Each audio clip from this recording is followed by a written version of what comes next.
All right, we're coming past Scotia Square Mall here now. Scotia Square Mall is nicknamed a city within a city.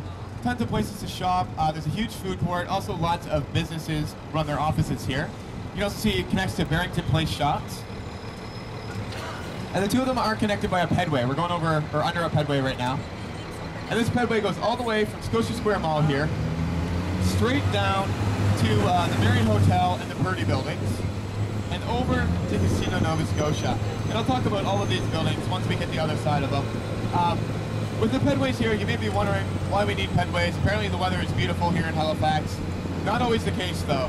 I like to tell people to wait about 4 weeks until we hit the dead of winter again. We do appreciate these pedways in the cold months.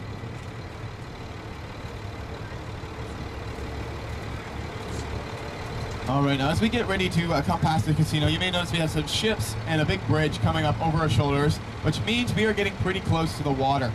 Is everyone ready to check out the harbor today? Yeah, all right. Did everyone bring your bathing suits? Uh-oh. I always wear my Speedo under my shorts just in case. Tearaway shorts, you never know. But in all seriousness, as we come down the ramp here, it might be a little bit bumpy. So make sure you hang on to your glasses, your hats, anything you got with you. You don't want to lose it. If you have someone you love beside you, hang on tight.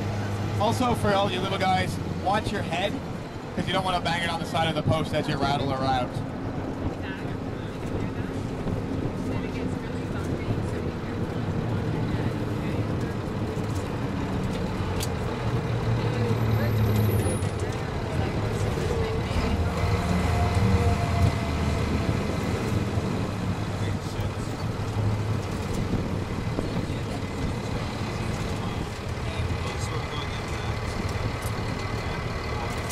Okay, now if anyone's a little bit nervous about being on an amphibious vehicle, maybe you've never done it before, wondering if we're going to float today, I like to say just do what Ed does. Close your eyes really tight, hope for the best.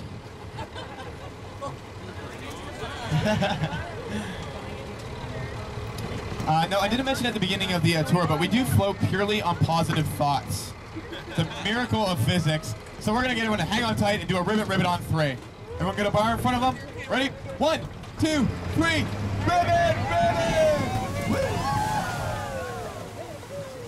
Holy smokes. Ed, the master of the splash.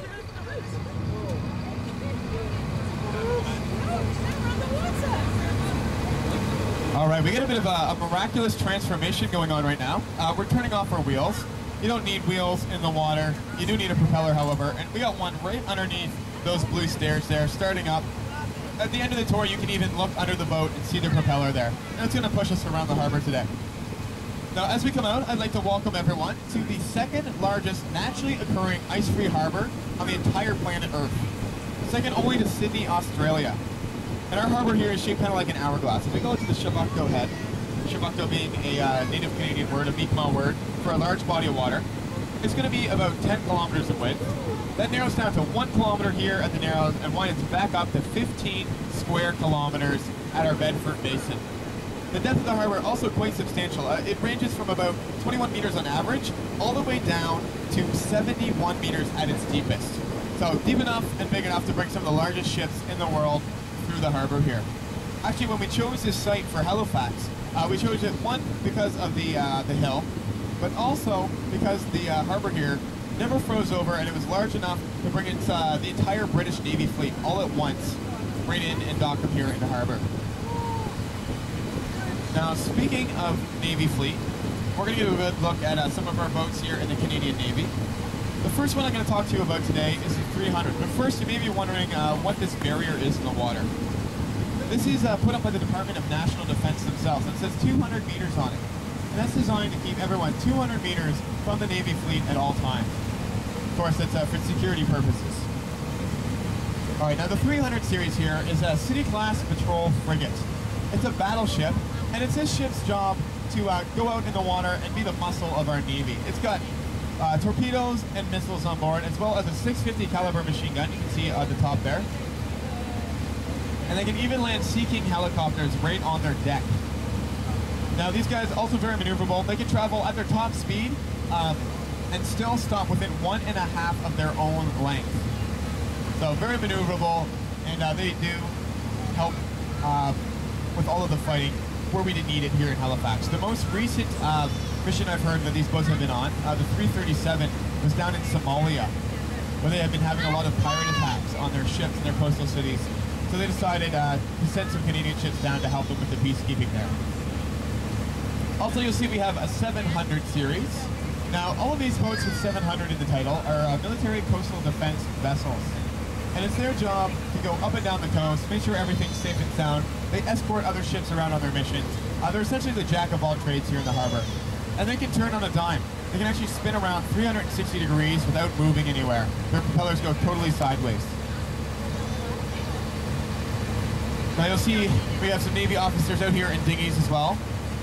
They go back and forth. Because our barrier is open, it's their job to come out and make sure everything's all up to snuff, make sure everyone's watched over, and of course no silly business happens here. I like to tell people not to make eye contact directly with them though, because I don't think we could beat them in a sea battle. Alright, we're coming up to the November Charlie. Each of our dogs named November and then the next letter of the alphabet, so November Bravo, Charlie, Delta, etc. And right here at the November Charlie, on the left, or on the right side rather, and then up on the hydraulic lift of the November Delta, you see our Victorian-class submarines. And these submarines here, they're 2 of the 4 in Canada, 2 of them right here in the harbor. Now they're all painted black. The one up on the hydraulic lift, you may notice, is missing its propeller. And that's because they took it off when they're servicing it, because it'll tell you a lot about a ship. It'll tell you how fast it can go, how deep it can go, what kind of firepower it's going to have on board, and even what kind of sound it's going to make in the water. So very important for security purposes that we take off these propellers when we're fixing our ships. You'll also see that they look kind of like they're textured on the surface a little bit. That is because they are covered in 22,000 anechoic tiles. These tiles are made out of rubber, and it's their job to dampen the sound of sonar.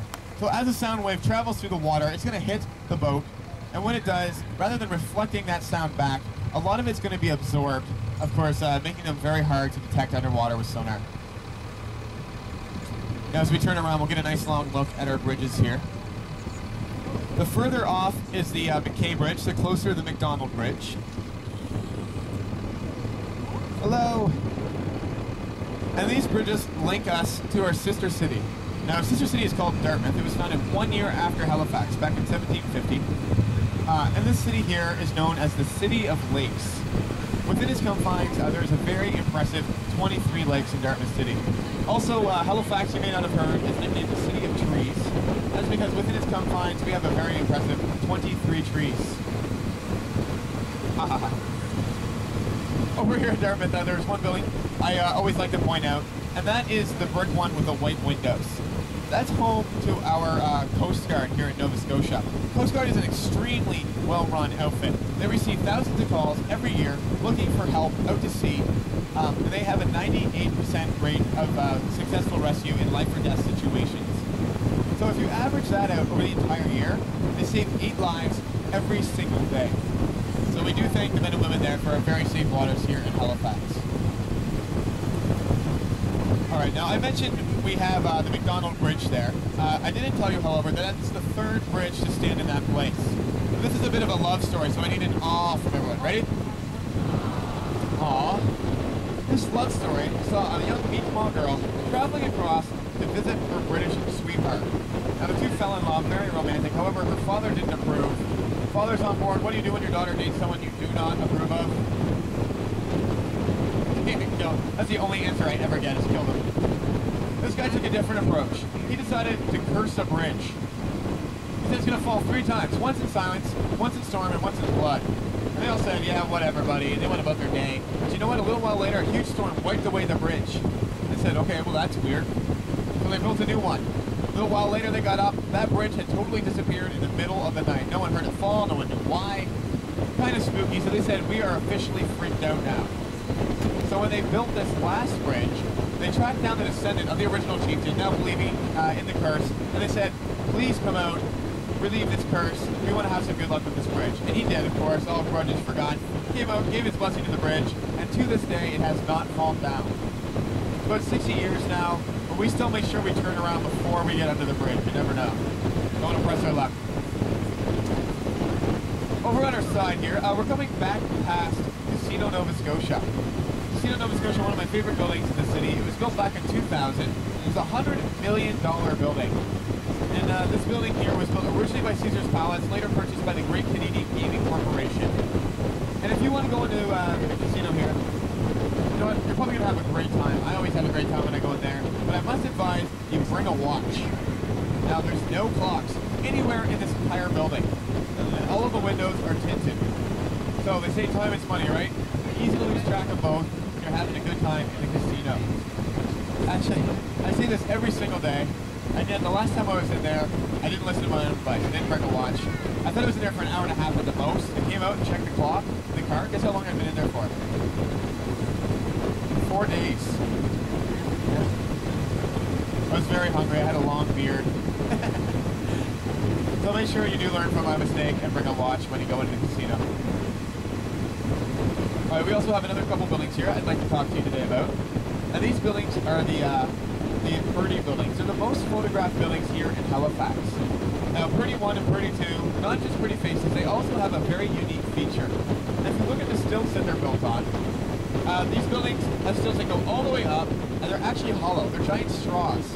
And what they do is they suck water from the harbor up into the building, and they circulate it around the building. Does anyone know why they do this? Yeah, it's air conditioning. Yeah, it's the opposite of hot water heating. It's cool air, or cold water cooling. And they cool the buildings down, and they save a lot of money a year. They save about $400,000 every year. Just under $500,000. And they put that towards some really great causes, like healthcare, or childcare rather, for their employees, as well as sponsoring people to come here to Canada. Of course, it is a good way to save a bit of money while also saving a piece of the environment.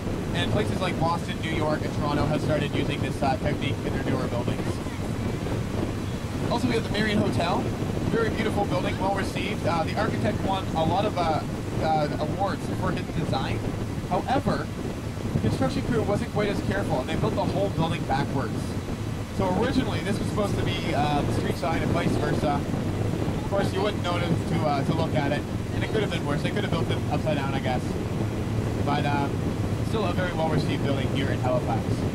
Also, we have a smaller building, but no less impressive in my mind. The Cows Ice Cream here. Do you have any ice cream fans on board?